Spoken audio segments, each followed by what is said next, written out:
নমস্কাৰ মই ৰিমঝিম পাঠক আপোনালোক সকলোকে অসমৰ দৃষ্টিকোণ সিৰিজটোলৈ পুনৰবাৰ স্বাগতম জনাইছো আশা কৰিছো ভালে আছে সকলোৱে আৰু আজিৰ ক্লাছত আমি ৩ তাৰিখৰ পৰা ৩ আগষ্টৰ পৰা ৯ আগষ্টলৈকে আমাৰ অসমৰ লগত জড়িত যিখিনি ঘটনা আছিলে সেই সমূহ আমি আজিৰ ক্লাছত আলোচনা কৰিম সো পলম নকৰো প্ৰথমতে আপোনালোকক এইখিনিতে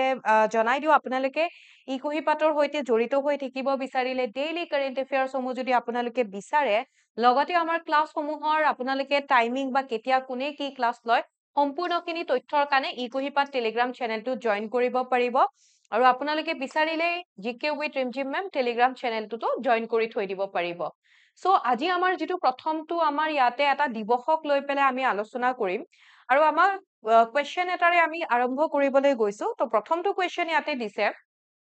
whose date anniversary is লোককল্যাণ দিৱস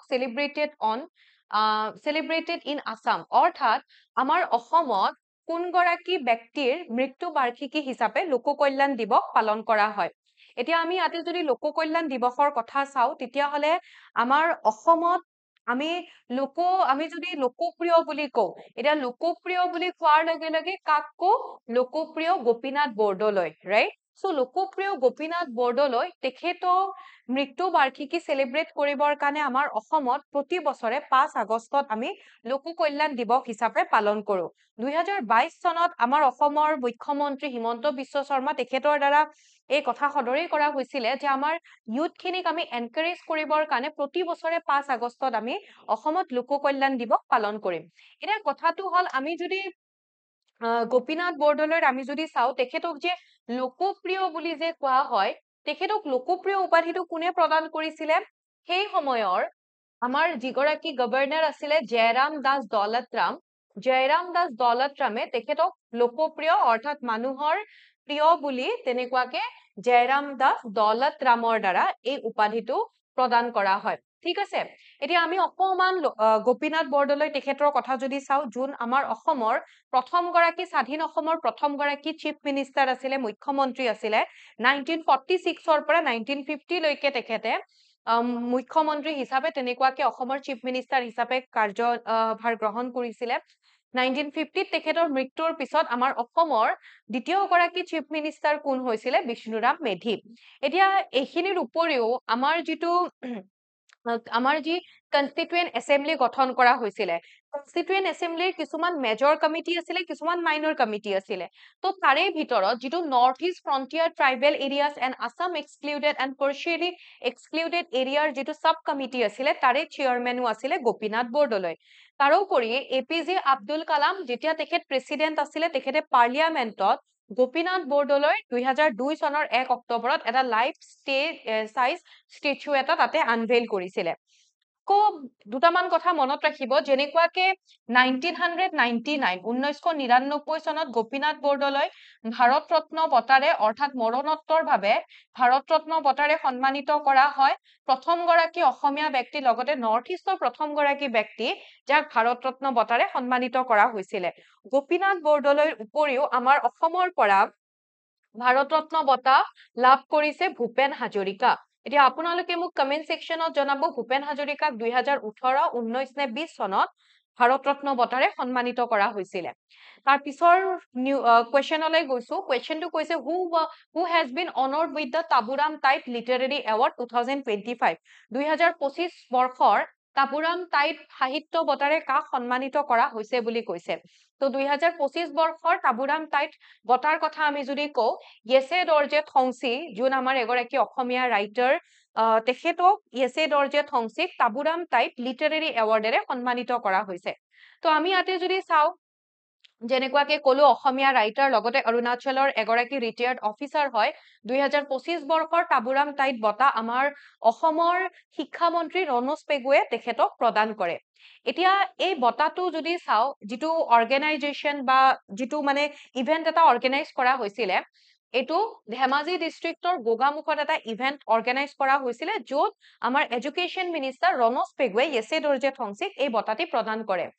তাবুৰাম টাইট প্ৰফেসৰ তাবুৰাম টাইট তেখেতৰ মেমৰিত ট্ৰাষ্ট এটা গঠন কৰা হয় জুন তাবুৰাম টাইটৰ কথা যদি কও তেখেত এগৰাকী শিক্ষাবিদ আছিলে ভাষাবিদ আছিলে শিল্পী তাৰোপৰি মিচিং সাহিত্যৰ পথ প্ৰদৰ্শকো আছিলে ৰাইট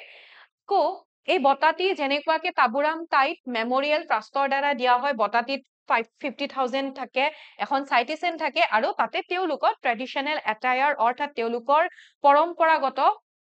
সাজ পোছাকো ইয়াতে থাকে। তাৰোপৰি এই বঁটাটি যেতিয়া এই ইভেন্টটো হৈছিলে, তাবুৰাম টাইট লিটাৰেৰী এৱাৰ্ডৰ লগতে আৰু কিছুমান বঁটাও প্ৰদান কৰা হৈছিলে, যেনেকুৱাকে আমি যদি ডক্টৰ বিদ্যেশ্বৰ দলে তেখেতৰ কথা যদি চাওঁ, তেখেতে তাবুৰাম টাইট মিচিং সাহিত্য বঁটা তেখেতে লাভ কৰিছিলে।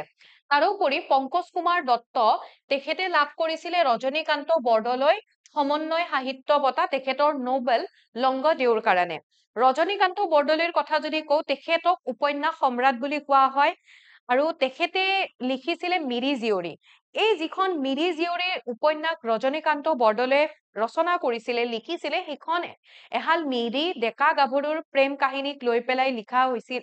মিচিং ডেকা গাভৰুৰ প্ৰেম কাহিনীক লৈ পেলাই লিখা হৈছিলে, আৰু তাতে যিখন ভিলেজৰ কথা উল্লেখ কৰা হৈছে লখিমপুৰৰ গুণাহুতি মিচিং ভিলেজ, সেইখনতে তাবুৰাম টাইট তেখেতৰ সেইখনতে ঠাইখনতে জন্ম হৈছিলে।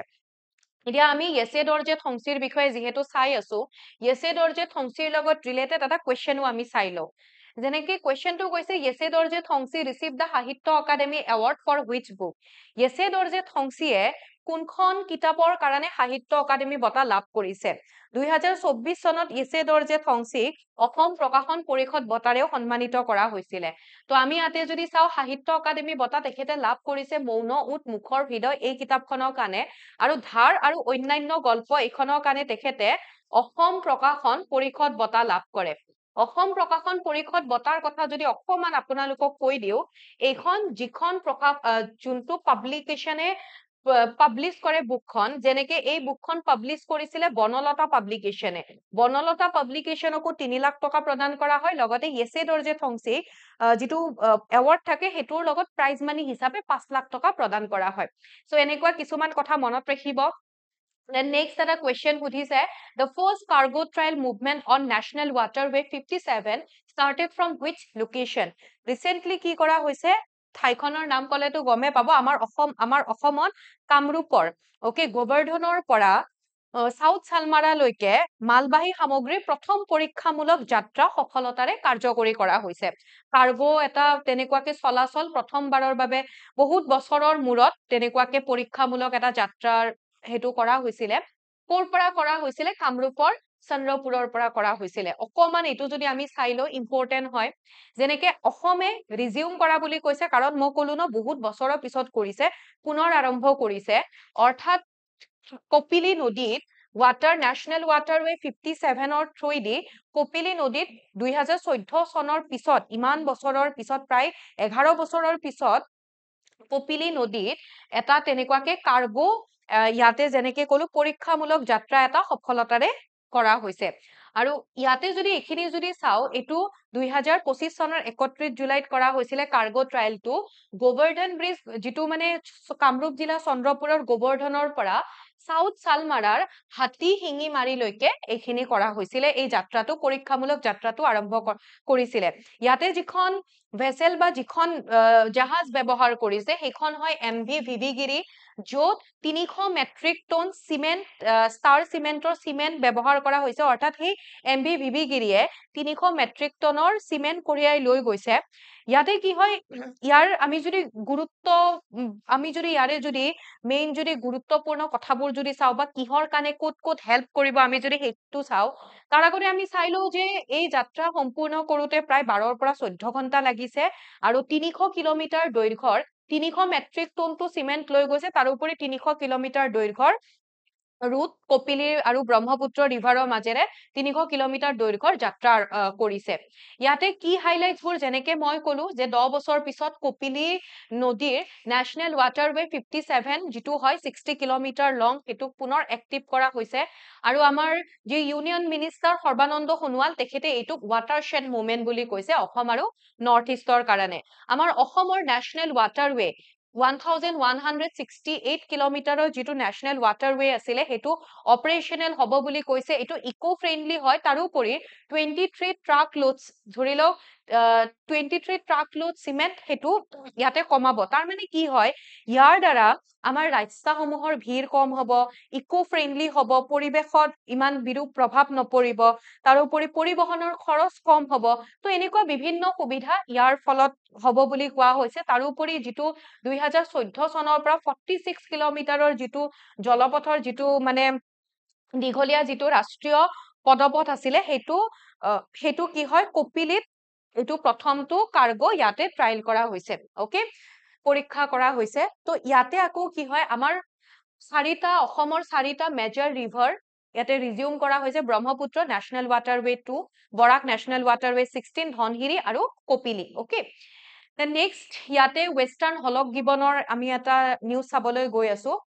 ইয়াতে আপোনালোকে এটা কোৱেশ্চনৰ আনসাৰ দিবচোন আমাৰ অসমৰ এনেকুৱা কোন আমি জানো যে যিখন gibbon wildlife sanctuary Hollongapar gibbon wildlife sanctuary সেইখন তাতে থকা স্পেচিছটোৰ নামেৰে ৰখা হৈছে ভাৰতৰ প্ৰথমখন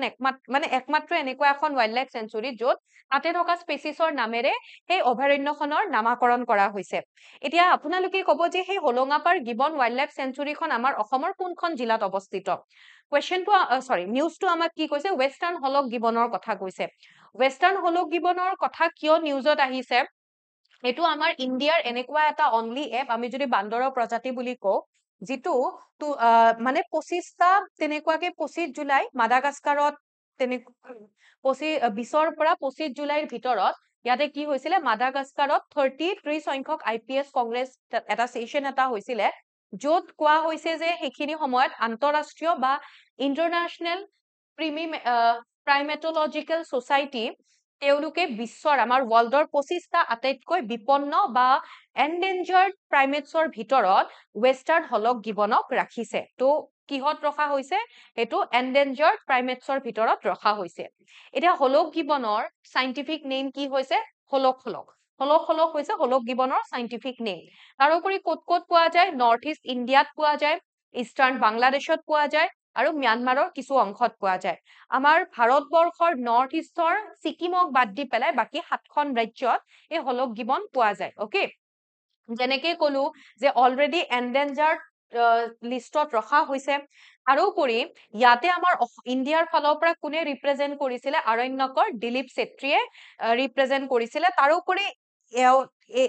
এইবোৰ যাতে বিলুপ্ত হৈ নাযায় তাৰে কাৰণে এটা প্ৰজেক্ট লঞ্চ কৰা হৈছে নেশ্যনেল লেভেলৰ প্ৰজেক্ট যিটো হৈছে প্ৰজেক্ট গিবন যেনেকুৱাকে প্ৰজেক্ট টাইগাৰ ঠিক তেনেকুৱাকে এই স্পেচিছটো প্ৰটেক্ট কৰিবৰ কাৰণে প্ৰজেক্ট গিবন লঞ্চ কৰা হৈছে তাৰ পিছত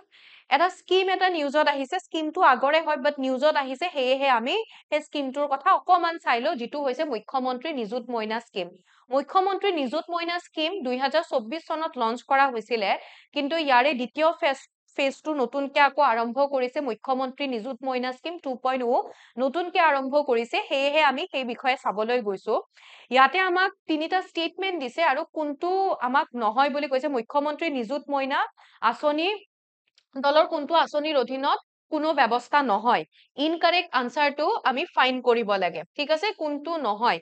ইনকাৰেক্ট নহয় মানে কি হয় ধৰিলো কোনটো শুদ্ধ নহয় হেতুৱে চাও আৰু আমি আমাক কৈছে যে to provide financial assistance to all the girls taking admission in primary স্কুলত এডমিশন লোৱা সকলোবোৰ ছোৱালীক নহয় তাৰোপৰি only girl students are eligible for the scheme yes then daughters of MPs and MLAs are not eligible to apply for the scheme অৰ্থাৎ MP MLA daughter সকলে ইয়াতে স্কিমটোত কাৰণে এলিজিবল নহয় এটা কথাটো হল ইয়াতে কি হয় গাৰ্লছ এডুকেশনৰ কাৰণে গাৰ্লছ এডুকেশনৰ ওপৰত গুৰুত্ব দি পেলাই মুখ্যমন্ত্ৰী নিযুত মইনা স্কিমটো লঞ্চ কৰা হৈছিল তাৰোপৰি বাল্য বিবাহ চাইল্ড মেৰিজ ৰোধ কৰিবৰ কাৰণে এই স্কিমটোৰ এটা উদ্দেশ্য আছিল ইয়াতে কি কোৱা হৈছিল স্কিমটো যদিহে ছোৱালীবোৰে HSত ডিগ্ৰী আৰু মাষ্টাৰ্ছত পঢ়া হ'ব লাগিব তেওঁলোকে যদিহে গভৰ্ণমেণ্ট কলেজ বা গভৰ্ণমেণ্ট ইউনিভাৰ্চিটিত নামভৰ্তি কৰিছে কোনোবা ছোৱালীয়ে যদি গভৰ্ণমেণ্ট কলেজত HSত ফাৰ্ষ্ট ইয়াৰত নামভৰ্তি কৰিছে বা তেওঁলোকক 10 মাহৰ কাৰণে 1000 টকাকে দিয়া হ'ব ডিগ্ৰীত নামভৰ্তি কৰিলে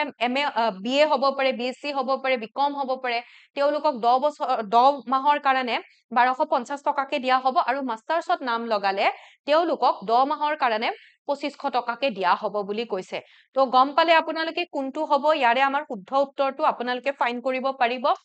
তো ইয়াতে হেতুৱে যিটো মুখ্যমন্ত্ৰী নিযুত মইনা আঁচনি আমি দেখিলো 2.0 মই যিটো কৈছিল আৰু যিখিনি কথা কলো ইয়াতে সেইখিনিয়ে কোৱা হৈছে যে কোনে কোনে কিমান মাহৰ কাৰণে লাভ কৰিব তাৰ পিছত কৈছে which Indian state became the first to achieve full compliance with SNA spurs guidelines under Prime Minister Pradhan Mantri Gram Sadak Yojana Pradhan Mantri Gram Sadak Yojana যিটো 2020 চনৰ 25 ডিসেম্বৰত লঞ্চ কৰা হৈছিল গ্ৰাম্য অঞ্চলসমূহক অল ৱেডাৰ ৰোডছৰ সৈতে সংযোগ কৰিবৰ কাৰণে এই স্কিমটো লঞ্চ কৰা হৈছিল আৰু ৰিসেন্টলি তাৰে এই স্কিমটোৰ যিবোৰ গাইডলাইনছ আছিলে নীতি নিৰ্দেশনা আছিলে সেই গোটেইখিনি এচিভ কৰা সম্পূৰ্ণৰূপে পালন কৰা প্ৰথমখন ৰাজ্যত পৰিগণিত হৈছে আমাৰ অসম ওকে সো ইয়াতে আমি যদি চাও এই কথাষাৰ মিনিষ্ট্ৰি অফ ৰুৰেল ডেভেলপমেন্টৰ দ্বাৰা সদৰি কৰা হৈছে আৰু অসমে এই গোটেইখিনি গাইডলাইনছ ফলো কৰা প্ৰথমখন ৰাজ্যত পৰিগণিত হৈছে আৰু এইখিনি আছিলে আমি আলোচনা কৰিবলগীয়া আজিৰ আমাৰ ক্লাছৰ টপিক খিনি আই হোপ আপোনালোকে ভাল পাইছে বুজি পাইছে কিবা থাকিলে জনাব কেনেকুৱা পালে হেতুও জনাব লগতে এটা লাইক কৰি দিবলৈ নাপাহৰিব আপোনালোকৰ বন্ধু বান্ধৱী প্ৰিয়জনৰ সৈতেও শেয়াৰ কৰিবলৈ নাপাহৰিব লগ পাম আপোনালোকক আন এটি ক্লাছত আন এটি টপিকৰ সৈতে আজি ইয়াতে এৰিছো থ্যাংক ইউ সো মাচ